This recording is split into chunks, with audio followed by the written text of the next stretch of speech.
La question des retraites est pour le moins sensible ces dernières semaines. Alors que l'Assemblée nationale examine les amendements déposés pour modifier le projet réforme défendu par le gouvernement, et que cela occasionne des journées de mobilisation mouvementées, François Hollande a confié à Apolline de Malherbe sur BFM TV, ce lundi 6 février, quel était le montant de sa pension de réversion. Tout cumulé, il a indiqué qu'il avait une retraite de 11 ou 12 000 euros. Mais beaucoup d'internautes ne l'ont pas cru et ont pensé qu'il avait minimisé les chiffres. Check Nous de Libération a enquêté. Et, en effet, le montant réel n'est pas le bon. La retraite de François Hollande se décompose en 4 montants, selon ses différentes fonctions.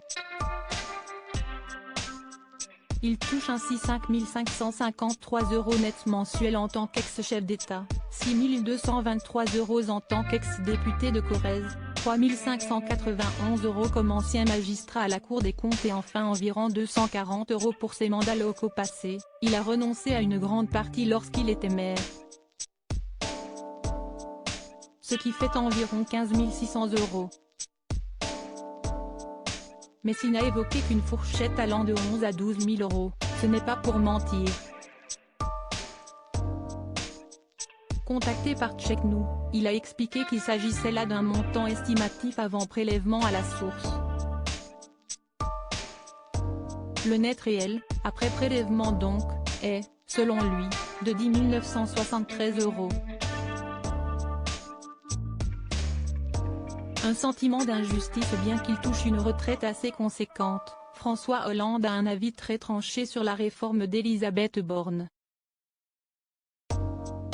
S'il comprend que le texte, en l'état actuel, et notamment avec l'article 7 qui fixe l'âge de départ à la retraite à 64 ans, génère un sentiment d'injustice, il estime par ailleurs que ce n'était peut-être pas le moment de lancer le processus, étant donné la crise qui traverse le pays, l'inflation et les incertitudes sur le plan international.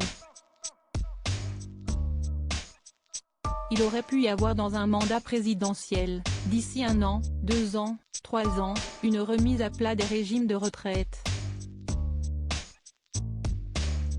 Article écrit en collaboration avec 6 médias Crédit Photo. Jean-Marc Lemaire.